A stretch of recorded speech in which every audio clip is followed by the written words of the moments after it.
ঐতিহ্যবাহী হাডুডু খেলার আজকে এখানে উপস্থিত আছেন টাঙ্গাইল শহরের মাটি ও মানুষের প্রিয় নেতা, যিনি ছাত্র রাজনীতি থেকে উঠা তার নেতৃত্ব, ছাত্র নেতা থেকে ইতিমধ্যে যিনি জননেতায় রূপান্তরিত হয়েছেন, টাঙ্গাইল সাধারণ সম্পাদক, সাবেক সভাপতি, কেন্দ্রীয় ছাত্র দলের সাবেক ঢাকা বিভাগীয় সহসভাপতি, সরকারি মাওলানা মোহাম্মদ আলী নির্বাচিত বিপি, সরকারি সদর বিশ্ববিদ্যালয়ের সাবেক জিএস, টাঙ্গাইল জেলা বিএনপির সাবেক সাংগঠনিক সম্পাদক এবং বারবার নির্বাচিত জননন্দিত জনপ্রিয় সাধারণ সম্পাদক, যিনি আগামী দিনে টাঙ্গাইল সদরকে নেতৃত্ব দিবেন, ধানের শীষের নেতৃত্ব দিবেন, সেই নেতা জনাব অ্যাডভোকেট ফরাদ ইকবাল আমাদের মাঝে উপস্থিত আছেন।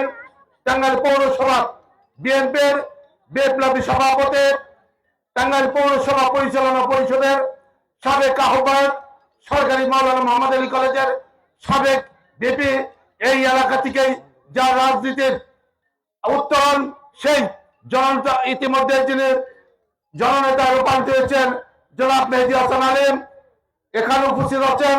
7, 8, 9 নম্বরের সংরক্ষিত আসনের বারবার নির্বাচিত সুযোগ্য জনপ্রিয় সাবেক কাউন্সিলর খালেদা আক্তার স্বপ্না, 8 নং ওয়ার্ড বিএনপির সভাপতি হাফেজ গোলাম রাব্বানী, উপস্থিত থানা বিএনপির যুগ্ম সম্পাদক আমিনুর রহমান আমিন,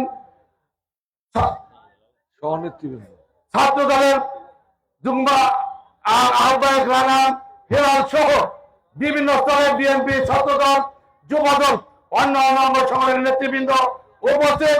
আমার প্রাণপ্রিয় 9 নম্বর বাসীরা, আমার মা বোনেরা, সবাইকে আমি আমার পক্ষ থেকে তথা টাঙ্গাইল পৌরসভা সবাইকে সালাম এবং শুভেচ্ছা। বক্তব্য দীর্ঘায়িত করবো না, বক্তব্য দিবেন নেতৃবৃন্দ। আজকে শুধু বলতে চাই, আজকে এই এলাকার সেই সব ছাত্র এবং যুবক ভাইরা সুন্দর একটি পরিপাটির আয়োজন করেছে। হঠাৎ করে আমি তাদেরকে ধন্যবাদ জানাই, অভিনন্দন জানাই, সেই সাথে কৃতজ্ঞতা জানাই।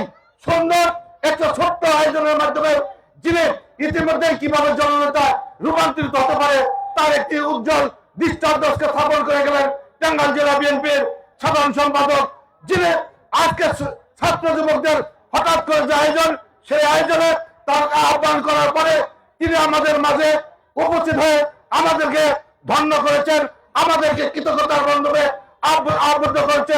আমরা আশা করি ইনশাল্লাহ আগামী জাতীয় সংসদ নির্বাচনে তিনি আমাদের মাঝে মনোনয়ন নিয়ে আসবেন। আমরা সকলেই এই এলাকার 8, 9, 7 আমরা সকলেই ঐক্যবদ্ধভাবে তার পাশে থেকে তার বিজয়কে ত্বরান্বিত করব, এই আশা, এই ভরসা রেখে আর এই এলাকাবাসীর উদ্দেশ্যে বলতে চাই, পাশে যে রাস্তা, যে রাস্তাটি আমি আমার নিজের টাকা দিয়ে করেছিলাম, সেই টাকা কিন্তু এখন পর্যন্ত আমি পাইনি। আর যে বাদ বাকি যে কাজগুলো আছে, সেই কাজটা অবশ্যই দক্ষিণ সাইডে এবং এই সাইডে অবশ্যই সেই কাজটি অবশ্যই পরিসমাপ্তি করবো ইনশাল্লাহ। পৌরসভার প্রশাসকের সাথে ইতিমধ্যে আমার কথা হয়েছে, আমি দরখাস্ত দিয়েছি, সেই কাজগুলো অবশ্যই হবে। আর কথা না বলিয়ে সকলের সুস্বাস্থ্য এবং দীর্ঘায়ু কামনা করে আমি সবার জন্য দোয়া করি, সবাই আমার জন্য দোয়া করবেন। সকলকে ধন্যবাদ। আসসালামু আলাইকুম।